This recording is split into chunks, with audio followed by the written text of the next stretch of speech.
What's up everyone, welcome back to another new video. भाई बहुत दिनों के बाद वीडियो आ रहा है तो वीडियो को लाइक ज़रूर करना। और आज के इस वीडियो में हम लोग वर्ल्डेस्ट फाइनेस्ट असैसिन के एपिसोड नंबर 7 और 8 को हिंदी में एक्सप्लेन करने वाले हैं। तो हम वीडियो को स्टार्ट करते हैं इस इंट्रो के बाद। I love everything. Fire spreading all around my room. My world's so bright, it's hard to breathe, but that's alright. Hush.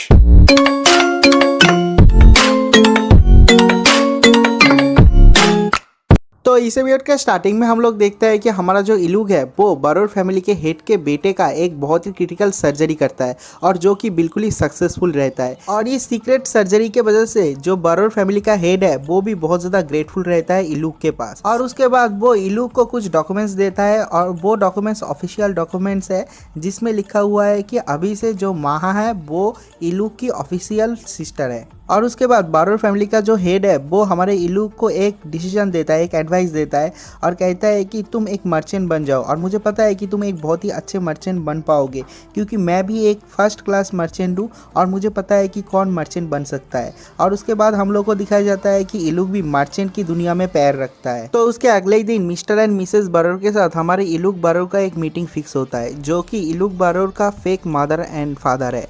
लेकिन उसका जो फेक मदर है जिसका नाम है मीरा वो इलूग को बिल्कुल भी पसंद नहीं करती क्योंकि उसके डैड को वो पसंद नहीं करती। तो वो कहती है कि मैं तो यहाँ पर आया हूँ तुम्हारे इस यूजलेस प्रोजेक्ट को रिजेक्ट करने के लिए, लेकिन मैं देखना चाहता हूँ कि किस तरह का यूजलेस प्रोजेक्ट तुमने बनाया है, किस तरह का यूजलेस प्रोडक्ट तुमने बनाया है। तो इलूग कहता है कि मैं यहाँ पर एक कॉस्मेटिक स्टोर खोलना चाहता हूँ जो कि लड़कियों को पागल कर देगी।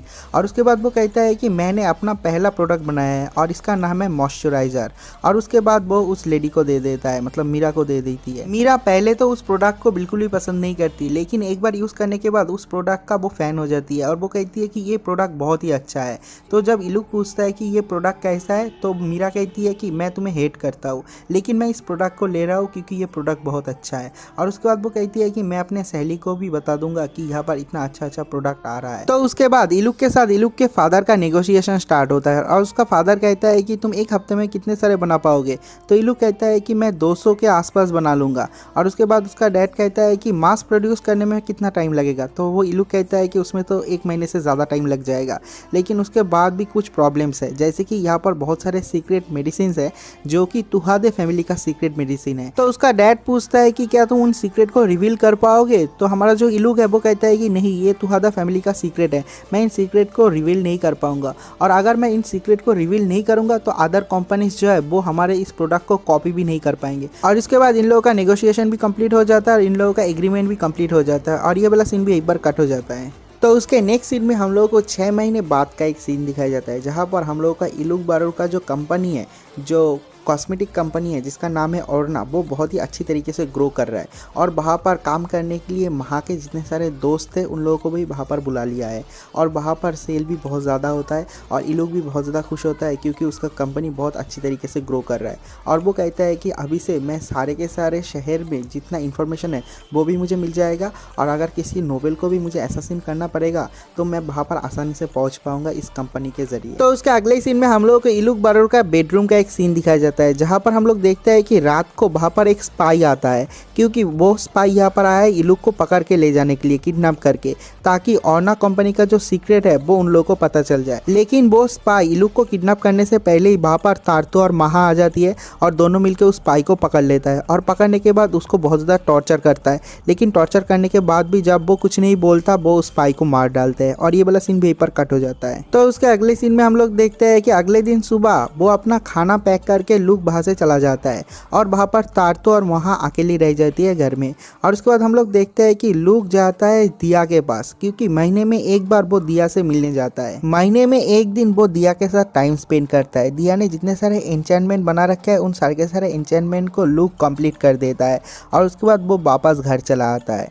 और उसके बाद जब वो घर चला आता है हम लोग देखते हैं कि उसके रूम में माहा और तारतो आता है सोने के लिए। लूग रात को उन दोनों को एज ए ताकिए की तरह यूज़ करता है और उसके अगले दिन सुबह जब लूक नींद से जगता है देखते हैं कि तारतो और महा दोनों उसके दो तरफ है और उसको गुड मॉर्निंग कह रहा है। तो लूक भी जगता है, गुड मॉर्निंग कहता है, लेकिन उसके बाद ही उन दोनों को समझ में आता है कि यहाँ पर कुछ अलग सा स्मेल आ रहा है और वो दोनों उसके जो चादर है उसके नीचे देखता है और देखने के बाद लूक का सीक्रेट पता चल जाता है और लूक भी उन लोगों को एक्सप्लेन करने की कोशिश करता है और ये वाला एपिसोड भी यहीं पर खत्म हो जाता है। और उसके नेक्स्ट एपिसोड के स्टार्टिंग में हम लोग देखते हैं कि तारतो अपने एसासिन मिशन से वापस आती है और उसका मिशन भी बहुत ज़्यादा सक्सेसफुल रहता है और जो लूक है वो उसको प्रेज करता है क्योंकि उसका मिशन बहुत ही अच्छी तरीके से जा रहा है। और उसके बाद हम लोग को बैकग्राउंड में ये बताया जाता है कि जो तारतो है उसको लूक बैटल फील्ड में भेज रहा है एसासिन के लिए क्योंकि उससे उसका जो एक्सपीरियंस है उसका लेवल बहुत बढ़ जाएगा। और यहाँ पर जो महा है उसको लूक ट्रेनिंग देता है information management and money management के लिए।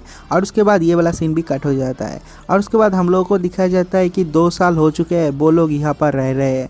और उसके बाद एक रात का सीन दिखाया जाता है जहाँ पर महा के साथ लूक का कॉन्वर्सेशन होता है और लूक कहता है कि यहाँ पर जो कंपनी है उस कंपनी को तो तुम अभी से प्रोटेक्ट कर पाओगे। तो महा कहती है कि हाँ मैं तो प्रोटेक्ट कर पाऊँगा, इसको और भी लार्ज कर पाऊँगा, इसको और भी बड़ा पाऊँगा। और उसके बाद लूक कहता है कि ठीक है मुझे घर वापस जाना पड़ेगा। तो उसके बाद महा ऑर्ना कंपनी के प्रोटेक्शन को बढ़ाने के लिए एक प्लेस चूज़ करता है और उस प्लेस को देखने के बाद जो लूक है वो कहता है कि मैंने सीक्रेटली इन्वेस्टिगेशन किया है और मुझे ये पता चला है कि महा का जो पेरेंट्स है वो सारे के सारे बिजनेसमैन थे, लेकिन उसके जो लैकीज होते हैं वो ही महा के फादर एंड मदर को मार डालते हैं और उसके बाद ही महा जो है ऑर्फन बन गई थी। और उसके बाद महा उसी प्लेस को चूज़ करता है। तो जो लूक है वो कहता है कि ठीक है मैं अप्रूवल दे देता हूँ और उसके बाद लूक भी अप्रूवल दे देता है। तो उसके बाद वहाँ पर महा के जितने सारे दोस्त हैं जो कि ऑर्ना के एम्प्लॉइज़ है वो सारे के सारे वहाँ पर आते हैं और आने के बाद लूक के काइंडनेस के लिए लूक को एक गिफ्ट भी देता है और लूक उस गिफ्ट को भी एक्सेप्ट कर लेता है। और ये वाला सीन भी यहीं पर कट हो जाता है। अगले सीन में हम लोगों को अगले दिन सुबह का एक सीन दिखाया जाता है जहाँ पर लूक के असली हेयर को दिखाया जाता है और जो तारतो है वो भी अपने मेड ड्रेस को आउटफिट को पहनता है। और ये देखने के बाद लूक के जो व्हाइट बाल है वो देखने के बाद जो महा है वो बहुत ज़्यादा शॉक हो जाती है और कहती है कि ये तो बहुत ही ज़्यादा ब्यूटीफुल है। तो उसके बाद एक दूसरे को गुड बाय कहने के बाद वो लोग वहाँ से चला जाता है और रास्ते में जाते जाते उन लोगों को बहुत सारे डिमोनिक बीस्ट से काउंटर करना पड़ता है, लेकिन सारे के सारे डिमोनिक बीस्ट को तारतो ही मार डालती है। और उसके बाद वो लोग घर पहुँचते हैं और घर पहुँचने के बाद लूक का मदर उन दोनों को बहुत ही एक वार्म वेलकम करता है और ये वाला सीन वहीं पर कट हो जाता है। तो उसके अगले सीन में लूक के साथ लूक के फादर का एक कॉन्वर्सेशन दिखाया जाता है जहाँ पर उसका फादर कहता है कि बरोर यहाँ पर आया था एक दिन पहले और उसने बताया कि तुम ट्रेडिंग में भी बहुत ज़्यादा नाम कर रहे हो। अगर तुम चाहते हो कि तुम अपने फैमिली बिजनेस नहीं करोगे, अगर तुम चाहते हो कि तुम अपने एसासिन का काम छोड़ के एक मर्चेंट बनना चाहोगे तो मैं उसमें भी सपोर्ट करूँगा। लेकिन लूक मना कर देता है। वो सोचता है कि मैंने अपने पिछली ज़िंदगी में एज ए टूल काम किया, मेरे अंदर कोई भी इमोशन नहीं था, लेकिन अभी मेरे अंदर इमोशन है। मेरे पास बहुत सारे लोग हैं मैं जिनको प्रोटेक्ट करना चाहता हूँ। तो डैड मैं अपने फैमिली बिजनेस को ही चूज़ करना चाहूँगा, मैं एक एसासिन ही बनना चाहूँगा। तो उसका डैड भी बहुत ज़्यादा खुश होता है। और उसके बाद लूक कहता है कि एक और रीज़न है, मैं आज 14 साल का हो चुका हूँ, मतलब मैं एक एडल्ट बन चुका हूँ और मैं एक नोबल घर में शादी करना चाहता हूँ, क्योंकि वो उसके डैड को कहता है कि मैं दिया को शादी करना चाहता हूँ। तो उसका डैड सोचता है कि दिया एक नोबल है और एक नोबल वुमेन को शादी करने के लिए तुम्हें भी एक नोबल होना पड़ेगा।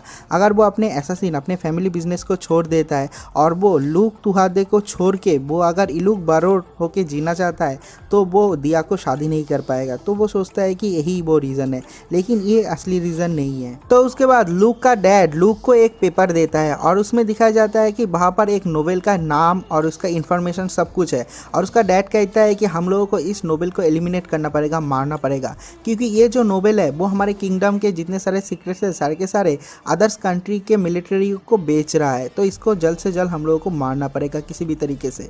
और ये जो काम है ये मैं तुमको देता हूँ और यही होगा तुम्हारा फर्स्ट मिशन, तुम्हें जैसा सूट हो वैसे ही तुम उसको मारो।